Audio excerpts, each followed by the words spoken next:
여러분 안녕하세요. 유튜브 채널에 오신 것을 환영합니다. 최신 뉴스, 가장 인기 있는 프로그램을 지속적으로 전달하겠습니다. 그러니 놓치지 마세요. 이 유튜브 채널 시리즈 비디오를 좋아하고 공유해주세요. 좋은 하루 되세요. 논란의 중심이었던 박계옥 작가는 27일 일장문을 내고 사력 입지 못한 글쓰기로 지난 며칠 동안 시청자 여러분께 깊은 심려를 끼친 점 진심으로 사죄드린다고 밝혔다. 그는 작가로서 지난 잘못들을 거울 삼아 더 좋은 이야기를 보여드려야 함에도 아니라고 미숙한 판단으로 시청자 여러분께 분노와 피로감을 드렸다며 조선의 건국 영웅분들에 대해 충분한 존경심을 드러내야 했음에도 판타지물이라는 장르에 기대어 아니한 판단을 한 점에 대해 크게 반성하고 있다고 사과했다. 이어 역사 왜곡은 추호도 의도한 적이 없었으나 결과적으로 여러분께 깊은 상처를 남긴 전뼈에 새기는 심정으로 기억하고 있지 않겠다고 거듭 사죄했다. 박계옥 작가는 전작인 철인왕후에서도 철종, 조대비, 신정왕후, 순원왕후를 희화화하고 조선왕조실록은 한낱지라시라는 대사의 역사 왜곡 논란을 일으킨 바 있고 주연을 맡았던 신혜선에게도 그 불똥이 떨어지고 있다. 그런데도 교훈을 얻지 못하고 오히려 더 큰 논란을 야기했다. 시청률이 잘 나오니 크게 신경을 쓰지 않았던 것, 그것이 가혹한 결과를 초래한 것인지도 모른다. 제작사나 방송사가 대본을 보면 어느 정도 역사 왜곡 문제를 미리 파악할 수 있다.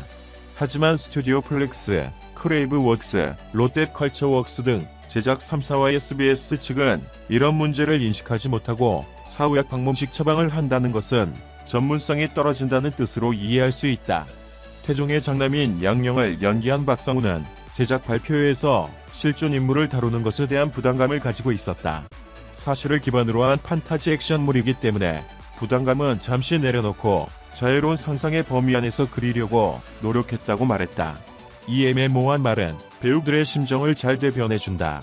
적어도 자유로운 상상의 범위라는 점에 대해 배우들과 제작진이 싹자의 강에 한 번쯤은 듣고 시작한 건지 묻고 싶다. 혹시 325억이라는 제작비만 마련되면 내용, 기획과 구성, 크게 깨의치 않는다고 생각한 것은 아닌지. 중국의 동북, 서부, 서남 공정의 골자는 현재 중국 국경 내에 있는 것은 모두 자국의 역사와 문화로 편입시키는 것이다.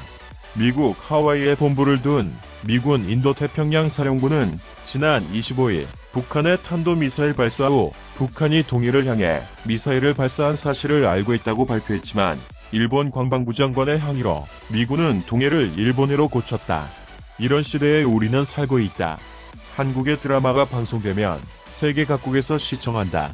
미디어 시대의 전파 공정은 의외로 잘 먹힌다. 여기에 빌미를 제공해서는 안 된다. 글로벌 시대, 우리가 무게 중심을 단단히 잡고 콘텐츠로 문화와 가치의 힘을 보여주는 것은 창작 자유의 위축도 아니고 국뽕과도 상관없는 일이다.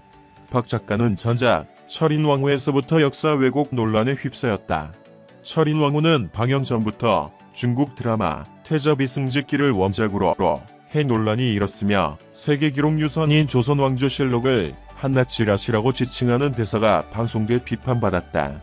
조선 구마사에서는 중국식 소품과 의상을 사용했다는 지적에 이어 태종, 감우성군, 고아 양녕대군, 충녕대군 등 실존 인물에 대한 설정이 실제 역사와 거리가 있다는 비판을 받으며 역사 왜곡 논란의 중심에 섰다. 여기에 박 작가가 한 중합작 민간 기업인 자핑픽처스와 계약했다는 사실까지 알려지면서 일각에서는 중국 진출을 위해 역사 왜곡을 일삼는 것 아니냐는 주장도 나왔다. 앞서 이날 조선구마사 연출을 맡은 신경수 PD를 비롯해 출연한 배우 감우성, 장동윤, 박성훈, 이유비 등 출연진도 사과했다. 연출을 맡은 신 PD는 입장문을 통해 최근 불거진 여러 문제에 대해 모든 결정과 최종 선택을 담당한 연출로서 책임을 깊이 통하고 사죄드리고자 한다며 드라마의 내용과 관련한 모든 결정과 선택의 책임은 제게 있다고 말했다. 이어 편향된 역사의식이나 특정 의도를 가지고 연출한 것이 아니다며 문제가 됐던 장면들은 모두 연출의 부족함에서 비롯된 것이라며 거듭 사과했다. 감우성은 이날 소속사 WYP 공식 인스타그램을 통해 조선구마사의 일원으로서 시청자들을 포함한 국민, 여러분께 심려를 끼쳐드린 점에 대해 사과의 말씀을 드린다며 대중에게 커다란 영향을 미치는 배우로서 더욱 심도 있게 헤아리지 못해 실망감을 안겨드려 송구스러운 마음이라고 밝혔다. 장동윤은 이날 오전 소속사 동이컴퍼니 공식 인스타그램을 통해 이번 작품이 이토록 문제가 될 것을 충분히 인지하지 못했다며 제가 엄해하고 안일했기 때문이다. 변명의 여지 없이 대단히 죄송하다고 말했다. 박상훈도 자신의 인스타그램에 출연 배우로서 막중한 책임감을 느끼고 있다고 자필 사과문을 게재했다.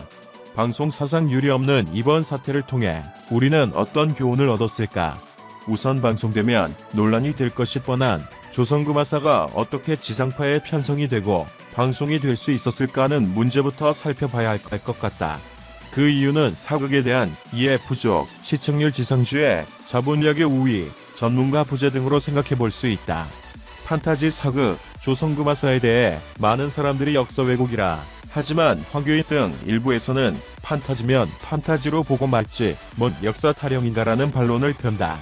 판타지를 가지고 왜 난리냐는 입장이 맞다면 많은 대중들은 작가의 창작 활동에 대해 주저넘게 간섭을 하고 과잉 반응을 한 셈이 된다.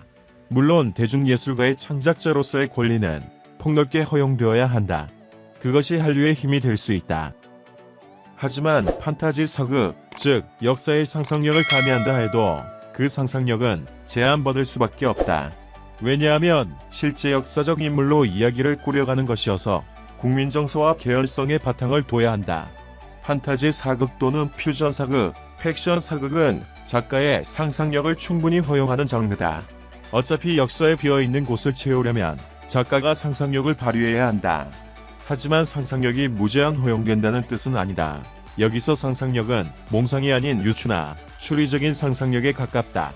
조선구마사의 생시, 영혼이 없는 좀비와 달리 조선구마사의 생시들은 악령의 조종을 받는다. 가 등장한다 해도 태종, 이방원 시절을 다루고 있는 만큼 실제 역사의 인과관계나 고증에서 오류가 없어야 한다. 사극의 극적 계열성도 여기서 나온다. 하지만 조선구마사는 상상력을 발휘한다는 미명 아래 결과적으로 오륙투성이다. 이 점에서 볼 때 조선구마사는 실존 인물을 다루고 있어 기본적 역사 지식들을 알게 해주는 효과 외에도 판타지물인 만큼 역사 해석과 재해석의 관점도 제공한다고 볼 수 있다.